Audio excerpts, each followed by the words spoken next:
नमस्कार, ये आकाशवाणी शिमला है।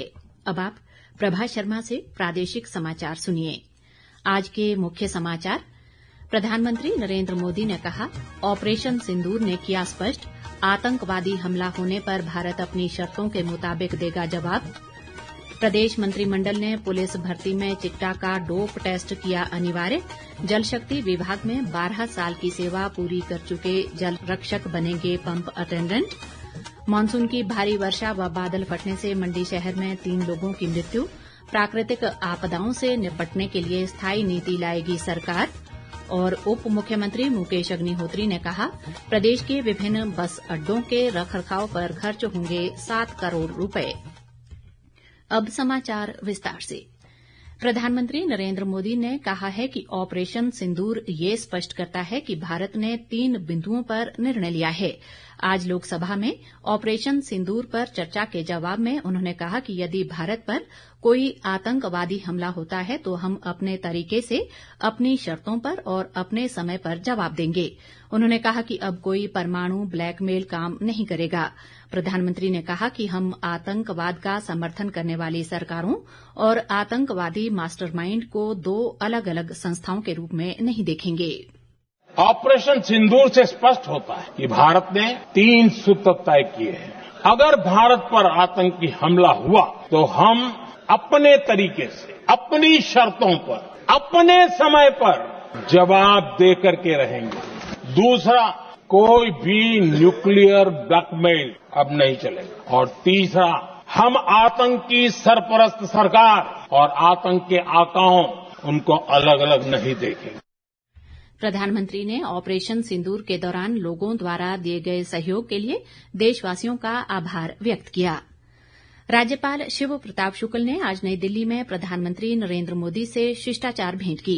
इस अवसर पर राज्यपाल ने प्रधानमंत्री को राज्य की विकासात्मक पहलों, प्राकृतिक आपदाओं के कारण प्रदेश को हुए नुकसान और नशा मुक्त हिमाचल अभियान की प्रगति से अवगत करवाया। राज्यपाल ने प्रधानमंत्री को इस वर्ष मानसून के कारण मंडी जिला में बादल फटने और भूस्खलन से हुए व्यापक नुकसान की जानकारी भी दी। उन्होंने कहा कि इन आपदाओं के कारण प्रभावितों के घर और कृषि भूमि को भारी नुकसान हुआ है। प्रधानमंत्री ने पुनर्वास कार्य सुनिश्चित करने के लिए प्रभावितों को हर संभव सहायता प्रदान करने का आश्वासन दिया। राज्य स्तरीय नशा मुक्त हिमाचल अभियान के बारे में जानकारी देते हुए राज्यपाल ने कहा कि इस अभियान को पंचायत स्तर तक लागू किया जा रहा है। राज्य सरकार नशे के खिलाफ जीरो टॉलरेंस की नीति अपना रही है और इसी कड़ी में प्रदेश मंत्रिमंडल ने पुलिस भर्ती में चिट्टा का डोप टेस्ट अनिवार्य करने का निर्णय लिया है। आज शिमला में मुख्यमंत्री सुखविंदर सिंह सुक्खू की अध्यक्षता में हुई मंत्रिमंडल की दूसरे दिन की बैठक में ये निर्णय लिया गया। इसके लिए हर जिले में नशा मुक्ति केंद्र खोले जाएंगे और राज्य कार्य योजना के तहत 14 करोड़ 95 लाख रुपए की योजना को मंजूरी दी गई है। बैठक में जल शक्ति विभाग में 12 साल की सेवा पूरी कर चुके जल रक्षकों को पंप अटेंडेंट बनाने का फैसला भी लिया गया।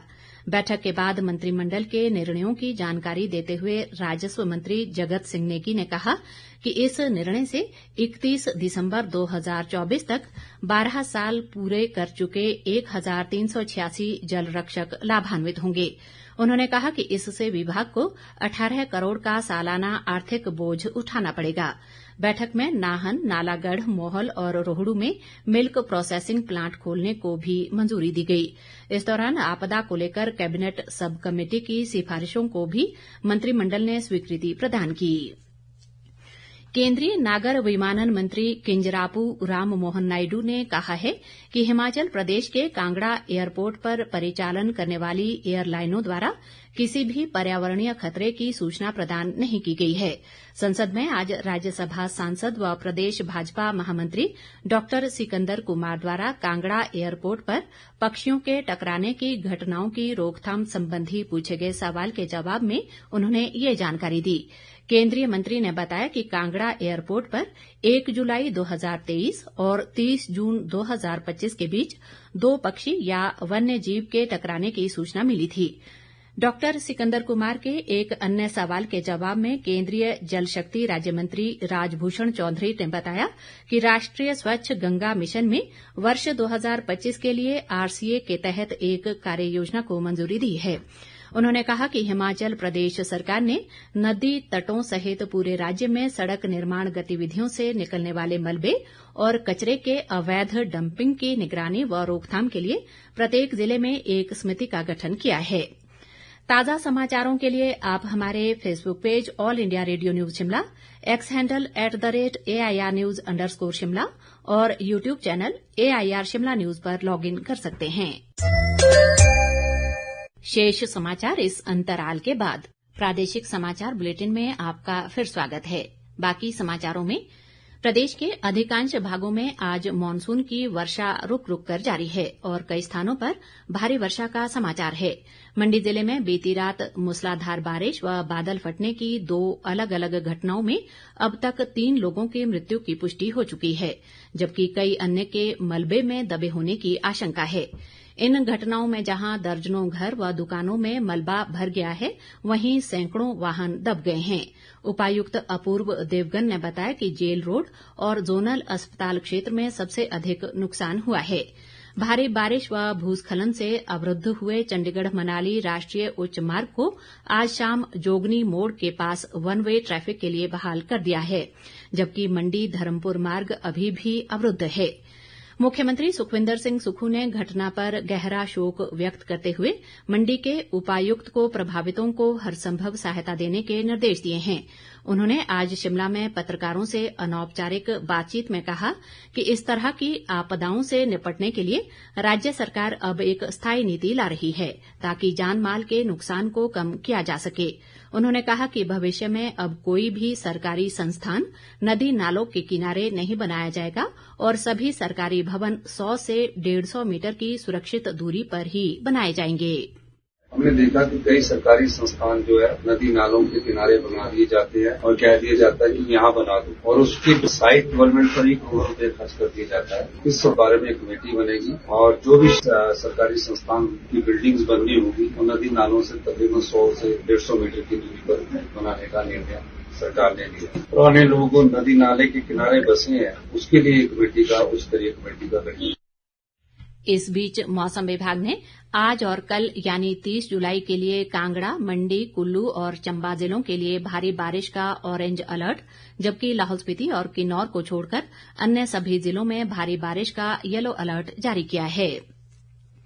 नेता प्रतिपक्ष जयराम ठाकुर ने कहा है कि आपदा से प्रभावित क्षेत्रों में राहत कार्यों को लेकर राज्य सरकार गंभीर नहीं है और केवल घोषणाएं करने में व्यस्त है।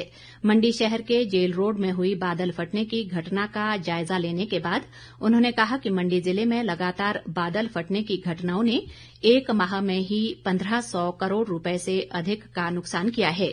नेता प्रतिपक्ष ने कहा कि वर्ष 2023 के बाद केंद्र सरकार ने प्रदेश को आपदा राहत के लिए 5 करोड़ रुपए से अधिक की सहायता प्रदान की है।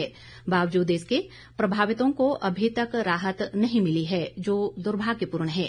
जयराम ठाकुर ने सरकार को सिर्फ घोषणाओं तक सीमित न रहकर पीड़ितों तक राहत पहुंचाने के लिए ठोस व पारदर्शी कार्य योजना लागू करने का आग्रह किया है। उप मुख्यमंत्री मुकेश अग्निहोत्री की अध्यक्षता में आज शिमला में राज्य पथ परिवहन निगम और बस अड्डा प्रबंधन प्राधिकरण के निदेशक मंडल की बैठक आयोजित की गई। इस अवसर पर उन्होंने निगम के कार्यों को और अधिक डिजिटल व प्रभावी बनाने के लिए 4 नए IT सॉफ्टवेयर का शुभारंभ भी किया।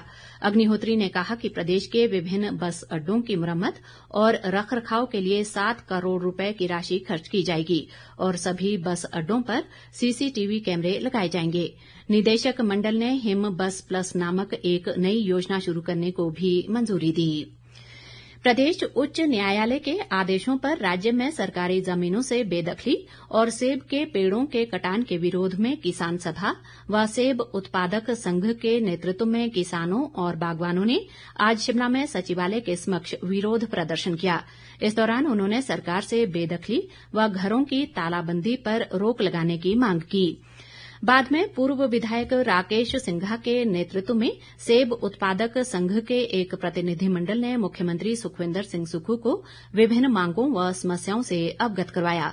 मुख्यमंत्री ने कहा कि प्रदेश सरकार सेब उत्पादकों के हितों की रक्षा के लिए प्रतिबद्ध है और सर्वोच्च न्यायालय के आदेशों के बाद सेब उत्पादकों का एक भी पेड़ काटने नहीं दिया जाएगा। अंत में मुख्य समाचार एक बार फिर। प्रधानमंत्री नरेंद्र मोदी ने कहा, ऑपरेशन सिंदूर ने किया स्पष्ट, आतंकवादी हमला होने पर भारत अपनी शर्तों के मुताबिक देगा जवाब। प्रदेश मंत्रिमंडल ने पुलिस भर्ती में चिट्टा का डोप टेस्ट किया अनिवार्य। जल शक्ति विभाग में 12 साल की सेवा पूरी कर चुके जल रक्षक बनेंगे पंप अटेंडेंट। मानसून की भारी वर्षा व बादल फटने से मंडी शहर में 3 लोगों की मृत्यु। प्राकृतिक आपदाओं से निपटने के लिए स्थायी नीति लाएगी सरकार। और उप मुख्यमंत्री मुकेश अग्निहोत्री ने कहा, प्रदेश के विभिन्न बस अड्डों के रखरखाव पर खर्च होंगे 7 करोड़ रुपए। इसी के साथ ये समाचार बुलेटिन समाप्त हुआ। नमस्कार।